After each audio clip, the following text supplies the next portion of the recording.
Alicelon Brantier, Prince Maximus, and then also Mr. Ajirako. Please put your hands together for them. I'm going to join them up there. So this panel is basically going to look at the state of the industry, broadcast industry. And thank you very much, Minister, for setting forth some of the key issues. And also thank you very much, Director of Engineering, for giving us further details. I think there are two big issues to look at. The purpose of the media, its function. What are we supposed to do? We inform, we entertain, and we do all those nice things. But I think the other thing is that we need to be sustainable and viable as businesses to allow us to do the first bunch of things I said. And so we'll discuss those two legs. Now, this is what I want to use as my premise. In the year 2022, I think CDD asked me to give a talk on the state of the media. And I found 3 paradoxes with broadcast media. 3 paradoxes. And I'm just going to give them to you by way of entry. The first paradox I noticed was that even though commercial broadcasters were getting less and less profitable, the number of authorizations was growing. It didn't make sense. The companies are struggling, yet more people want to enter. It's like marriage. People are rushing into the room, and yet people are rushing to the other room. It didn't make sense to me. It's like when you enter the first room, everybody's entering, and yet those on the outside are also rushing out. So I didn't know there was some problem there, right? So that was the first issue. Maybe they should let people see the whole picture before they decide to enter. The second one was, even though they were giving more authorizations, there was less coverage. He just said that in 2015, they reduced the frequency radius for a radio station from 100 kilometer radius to 45, right? So now we have 700 authorizations, and now we are limiting our ability to reach our audiences. So now if I'm in Accra, I can only be heard in Winneba, so it didn't make sense to me. And then of course, even though there are lots of laws, there was less safety. So I think we need to talk about the commercial viability of broadcast media in Ghana. And I'm going to give you a few examples. When I did that presentation, Ghana had a population of 30 million people. We had 539 operating radio stations. Burkina Faso has 20 million people. They have 163 radio stations. Côte d'Ivoire has 26 million people. At the time I did the study, they had only 52. Senegal has 16 million people.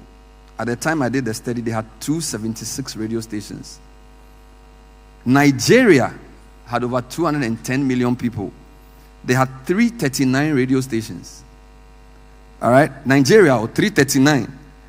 Kenya has 53 million people, 100 radio stations. South Africa has 59 million, 296.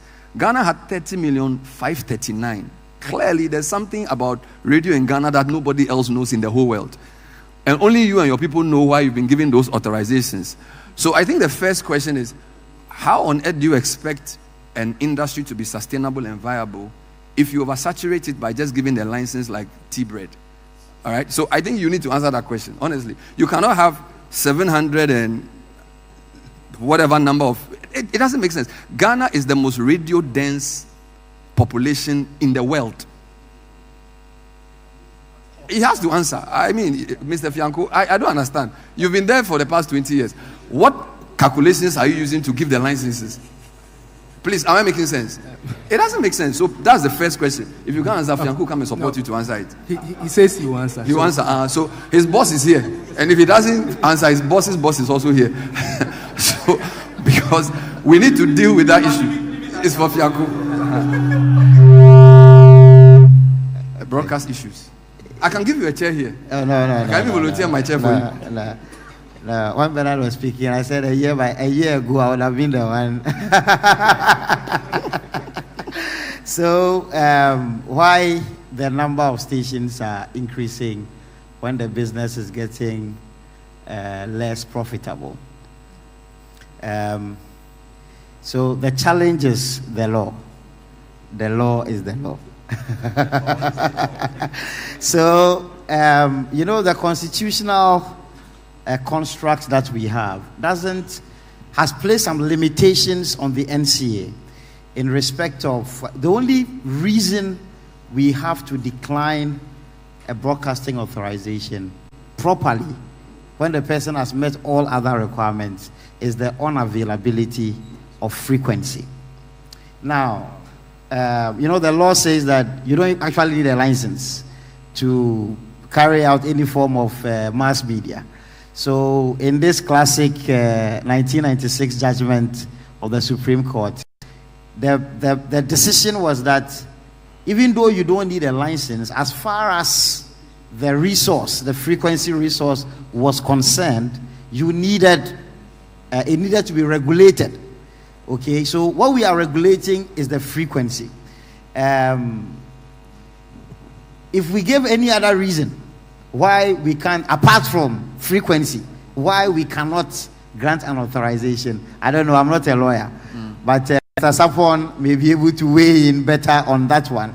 So sometimes we have frequency constraints, and that's the reason why we cannot grant an authorization. But beyond that, we are limited. Unlike other sectors we regulate, where we can look at the economics of the market and other metrics to reach our decision, when it comes to broadcasting, until the law changes, we are very limited in what we can do. But laws derive from policy.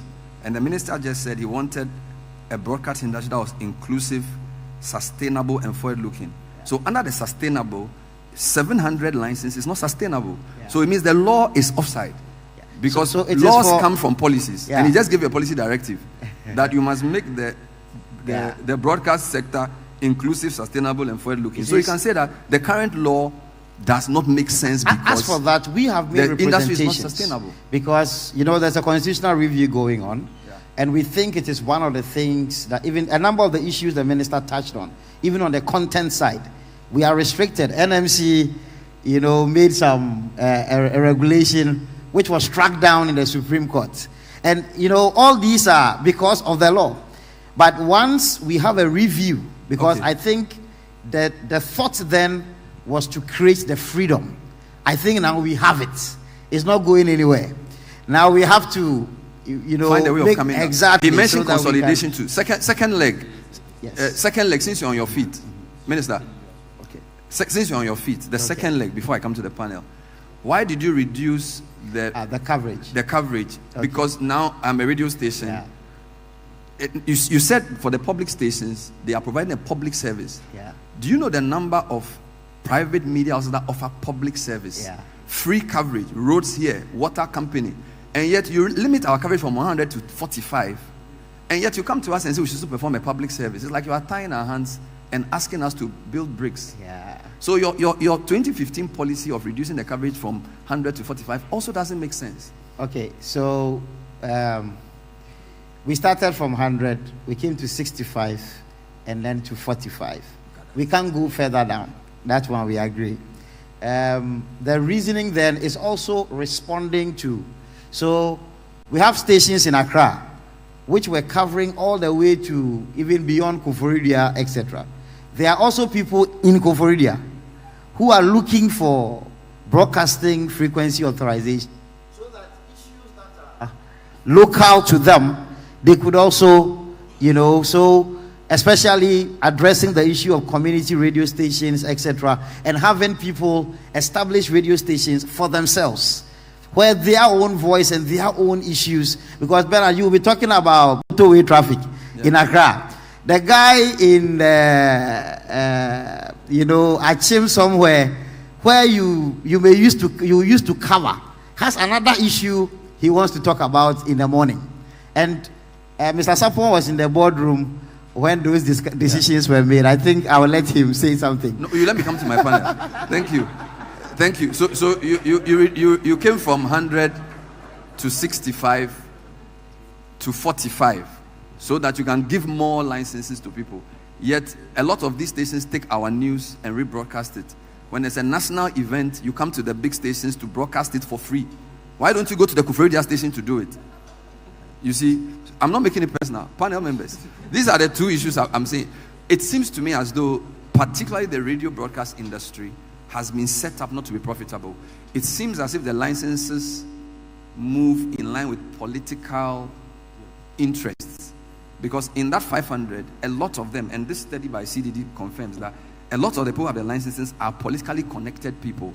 So it appears the radio broadcasting regime has been set up to not to be viable or profitable, but to pursue some political end. That's the way I see it.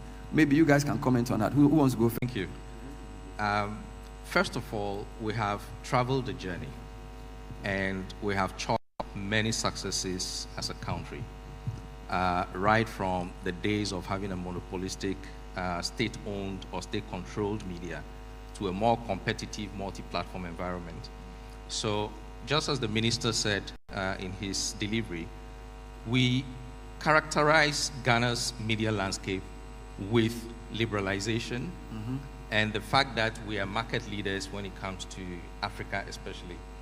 But the concerns that has just been spoken about regarding spectrum allocation and all that primarily has to do with demand. And because the spectrum is a finite resource, if you take 1 to 10 as the entire band that you have, you cannot go beyond the 10. But as it were in the past where you had a limited number of media houses, you were able to do what he just explained a while ago in terms of jumping one frequency to the other and creating those spaces for avoiding co-adjacent interferences and all that. Today, there is high demand. That high demand, like you rightly said, apart from the CDD report, we also have a report from the Media Foundation for West Africa that has gathered information from their survey that in every political year where there's an election, or whether or not a government is changing from one to the other, you see a rise in the number of authorizations that are issued.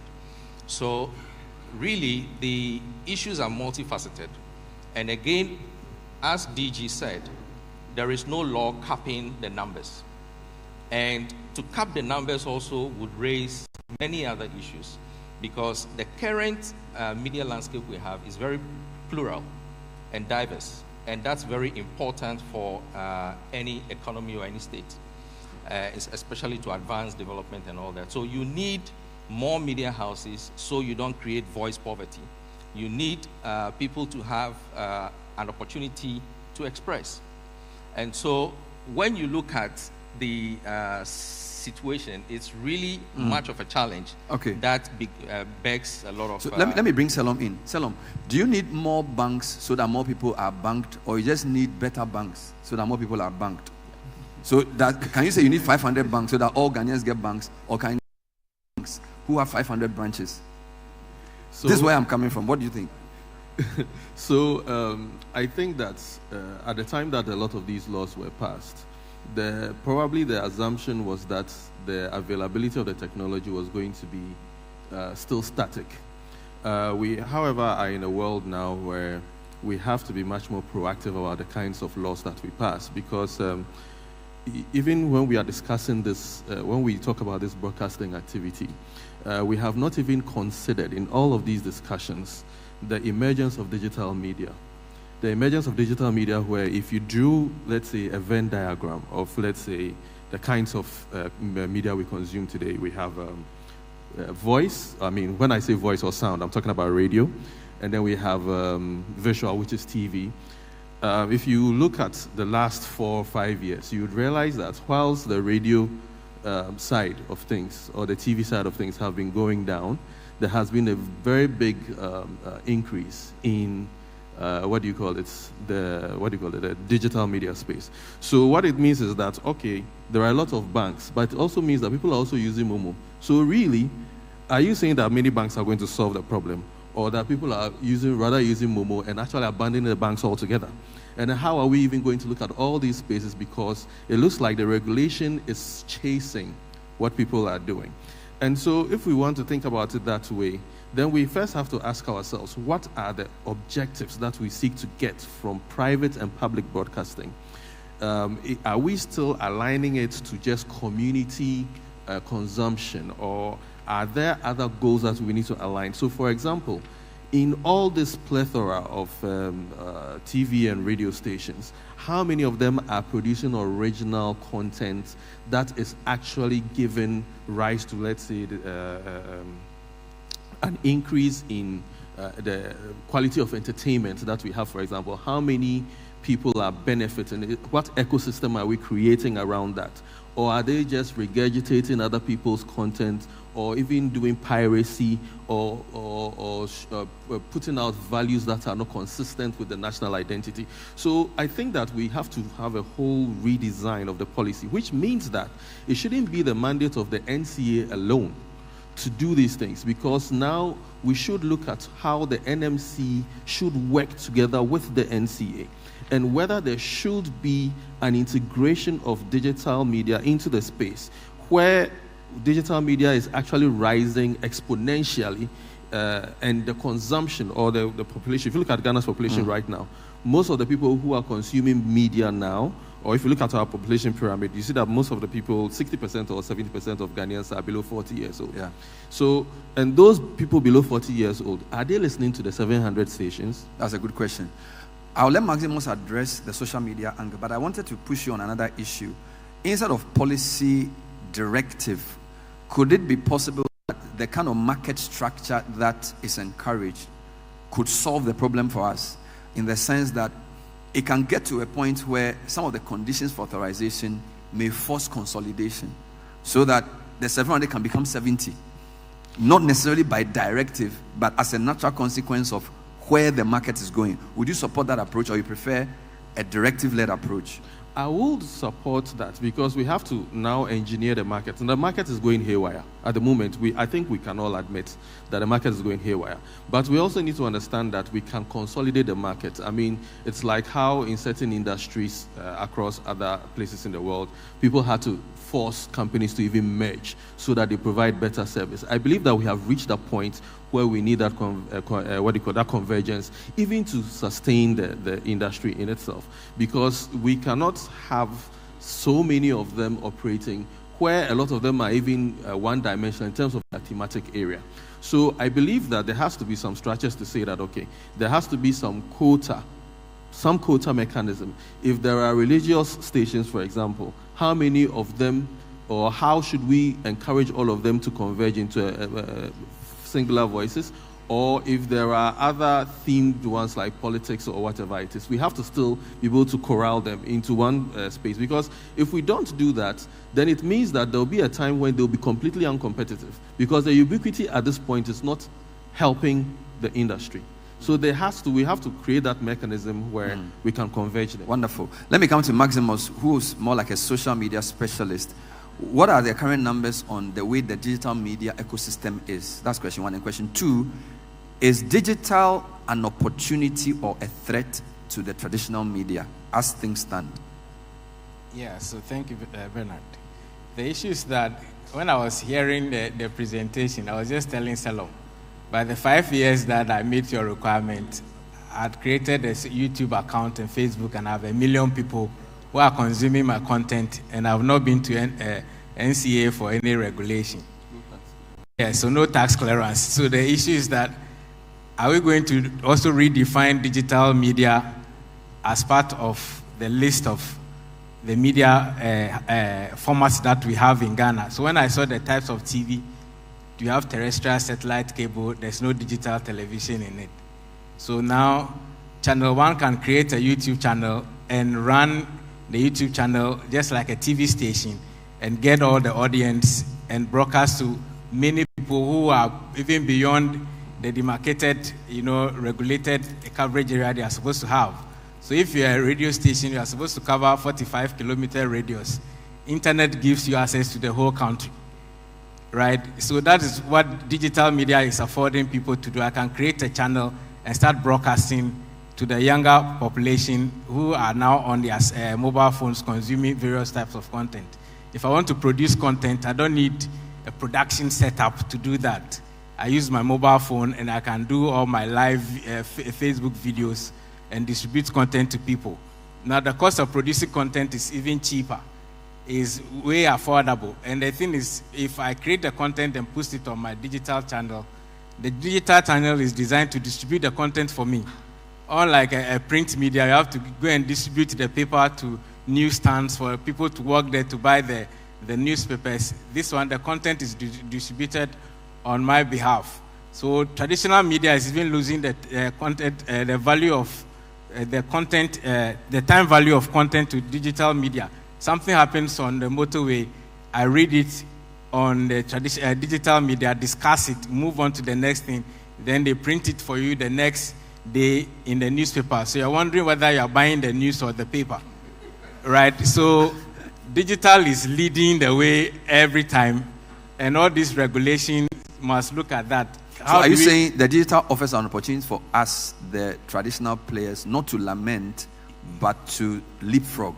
Exactly. So can you imagine ChannelOne without the Facebook page or a website? So you are using digital to augment the traditional media channels that you already have. I remember when one of the stations was shut down, they resorted to digital channel, and they were still broadcasting on TuneIn app and all that. And I was wondering whether the regulation doesn't even touch that one if you are broadcasting to the public. So we have to redefine what digital media is. Is it going to support the traditional media, or should be a media by definition according to our law? Wonderful. This is Broadcasting at the Crossroads Forum, brought to you by the Africa Media Bureau in partnership with the Ministry of Communication, Digital Technology and Innovation, sponsored by KNET WAPS with support from ChannelOne Television and 97.3 CFM. Would like to acknowledge the presence of the former President of the Republic, His Excellency John Ajekum Kufuor. Let's rise to welcome him. His Excellency is a veritable media champion whose seminal work in repealing the criminal libel law and some other policies opened up the space, and he's been working very actively since, please be seated, very actively since he left office to push an Africa media platform that will be truly developmental. He was invited at short notice for this event, and he decided to descend from the hill to be part of us. Let's put our hands together one more time for His Excellency. And when we met the minister a few days ago, he was very excited that His Excellency President Kufuor was going to be here, because his endorsement of the need for a certain type of media in Africa is very, very important to us. So, Your Excellency, you are welcome. We thank you very much. God bless you. Vivian will sit with him for a chat later on as the program proceeds. I'd like to come to television, and when you give the breakdown for radio, you give the numbers for each category.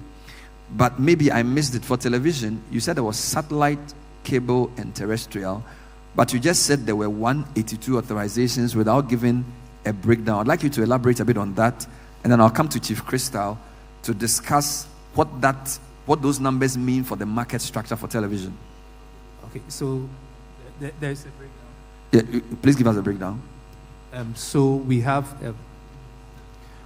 the satellite. Satellite? Yes, which has about, we call them the single channel, about 70 operational now.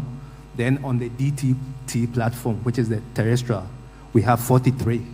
Then we have the cable, we have one. Yes, one. 70 satellite, 43 digital terrestrial, one cable. So just explain, why is there only one cable? It's the demand. I mean, cable is like the technology is very expensive to deploy. Okay. You have to lay cables to individual homes All to right. get it. But with satellite and terrestrial, once you have an So there are antenna, 70 satellite operators, there are 43 digital terrestrial operators, and there's one cable operator. So when the minister says we must pay for the platform, he's referring to the 43. He's referring to the 43. The 43 of us. Yes, the 43. So does the satellite operator need to be based in Ghana to operate here? So yes, now we register them the landing rights. You have to get a landing rights to enable to broadcast. Wonderful. So will multi-TV be satellite or digital terrestrial? A satellite. Wonderful. Same as DSTV. DSTV is also satellite. By satellite pay. Satellite pay. So satellite, there are categories. Yes. Wonderful. Mr. Ajirako, Crystal, forgive me. The numbers for television, is it a viable business model? Do those numbers, looking at the number of people viewing and what Maximus has said about the eyeballs now going digital, would you say this 70-43 one is optimal? Because you've been operating since inception. So talk to us about that. Okay, thank you. I think it's imperative now more than ever to look at the entire ecosystem and do a proper overhauling. The 43 channels as we have it today may be okay, but again, I keep saying plural media, diverse media is always important to look at that aspect when it comes to the development of any nation.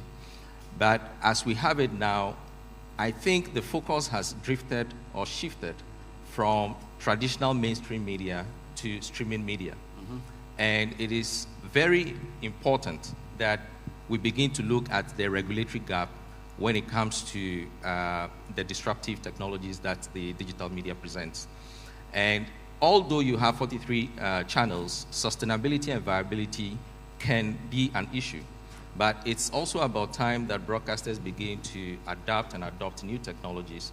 And like you said, not lag behind. Because if you look at consumer behavior of today, and especially between the age brackets of 16 all the way to 35, you have lots of consumers going digital. And the silver screen as we have it at home is no longer something that you sit to watch. And again, there is also a shift from fixed schedules to on-demand. So when ChannelOne TV tells you, watch your show. The point of view. The point of view at 9 p.m., they no longer can wait till 9 p.m. So they will rather want to call the shots because technology has now given them the tool to be able to do on-demand content. And that's where broadcasters in audio and television needs to start, changing the dynamics. As it were in the past, you have consumers following broadcasters. But now broadcasters are following consumers because there's metadata that is allowing to identify consumer behavior, tastes, emotions, and all of that. And you can find all those analytics in digital media. Again, there is a challenge with even getting the numbers in terms of eyeballs and listenership. But digital media is affording the analytics for you to be able to drive even the advertising revenue that, as it were, was a problem with the current numbers that we have in Ghana with over 700 broadcasting companies. So I think that the most important thing to begin to look at is regulation and bringing digital media under the regulatory ambit.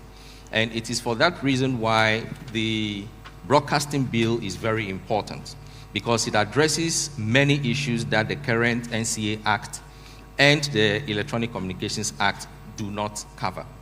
And when you look at both the NCA Act and the Electronic Communications Act, digital media is almost absent. And that is the future. In fact, we are there already. And that is why you would find traditional media also extending live streaming onto digital platforms. But what is inherent in all of this is challenges such as quality content. Because there is that competition and a scramble for revenue generation, you have poor quality content appearing on TV and radio. You have issues with content piracy. You have what we call content beyond borders. So there are contents landing into the country that is creating new consumer behaviors, and those within the country which are under regulatory ambit suffer. Then we also have the issue of public service broadcasting and the current state, as we have it as state-owned broadcaster. The state-owned broadcaster needs to move from where they are to a true type public service broadcasting. And that helps to complement some of the things commercial broadcasting does not cover. And it fosters growth, it fosters cohesion, it fosters many things that inures to the benefit of the state. And so we have contributed to the broadcasting bill by way of suggesting that there should be a media development fund.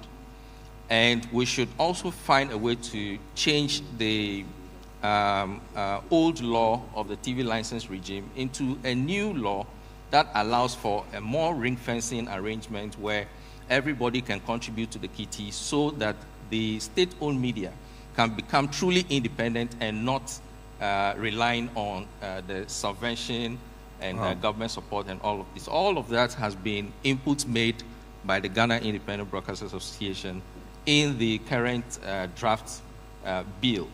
We have also suggested that this issue we are facing with the number or high rise of broadcasters can be curbed when you shift the regulatory oversight to the National Media Commission, where the NCA continues to provide the backbone support in terms of spectrum and technical arrangement. Then again, this helps to fulfill the true nature or the true spirit of the 1992 Constitution, because the Constitution foresees that media for mass communication shall not be interfered with through governmental control. But today we have the NCA, who sits as an agency under the ministry, and its board is appointed by the president under Article 70. So when you say there is a rise in media against the population size, you begin to think, how independent is this entity called the NCA? But if we move the arrangement into the type where you find Ofcom in the UK, having both the spectrum side, the technical side, and the content regulation side as one body, it helps to propel independence and also reduce perception of bias. Because currently, when legally so right, when the NCA is sanctioning or shutting down stations or suspending them, there is that perception of bias that it is politically motivated. But they need that integrity of independence to be able to carry out their functions correctly. And so all these propositions have been made in the broadcasting bill. Wow. We have also proposed for broadcasting standards and complaints committee, which is a little notch above what the current complaints settlements committee of the NMC does. And in doing all of this, it's important to look at the sanctioning powers that can be given to the NMC, because currently the way the spirit and letter of the Constitution is fashioned out, it's intent to facilitate free press rather than being punitive and clamping down, shutting down, and all of that. But to some extent, we have tested this regime for well over 3 decades, and we have seen some of the challenges in terms of money doubling, charlatans on TV, and so on and so forth. So the broadcasting bill tends to give some subtle or some level of sanctioning power to the NMC while being consistent with the position of the Constitution in terms of freedom of the media, which is the serious cornerstone of our democracy as the fourth arm of government. I think it deserves a round of applause. That was a comprehensive one. Prince Harry Crystal, Executive Committee Member for GIBA. Also on the panel, we have Bernard Emisa Okran, Acting Director of Engineering, NCA, Maximus Ametogo, CEO of Pop Out, a digital media strategist, and Sedon Brante of Imani. I'd like to mention that there are 3.5 panel discussions to be had. This is just the first one. I say 3.5 because the third panel will be broken into 2 parts. Our job is just to give to our audience the general broadcasting landscape. There is another panel after this one which will go into the policy issues, some of which have been raised here. There is a third panel which would also look at the future technology, which has also been alluded to here. So we don't want to take the wind out of the sails of the other panels coming. And because of time as well, and because we have all these very interesting people here, I'd like to summarize what we have so far by way of the conclusions from this panel. Then I'll bring up the MC to take us to the next stage of the program. It's very clear that the radio in particular and television, is not optimal to allow the media houses to be viable. That viability affects their functionality, because if you have a poor media house with no equipment and poor salaries, the journalists will struggle to be ethical to do their job. So that's been well established. The question is whether we need policy directives to cure that or market-led actions. I think the jury is still out there. The broadcasting law has come up for mention. We know that in the previous administration, there was an iteration of it. We have a minister who's pretty interested. So it's very clear some work needs to be done on the broadcast law to make it fit for purpose, particularly in light of the pace of growth of the digital landscape, changing even the mandate of both the NMC and the NCA. And finally, there are concerns around what regulatory approach to use for the future. Luckily, the next panel will delve into that. So I'd like to say thank you to my panel members and bring back, I know you want to ask questions, but there will be a broader question and answer time so we can make use of the time. So Vivian, this is my quick summary of what we've done so far. I'd like to welcome Vivian Kailoko to come back to take over the program. And a big thank you to my panel members for broaching the subject. Thank you, Vivian. Thank you very much, Bernard, and thank you very much to our panel. I think we should give them a round of applause as they take their seats.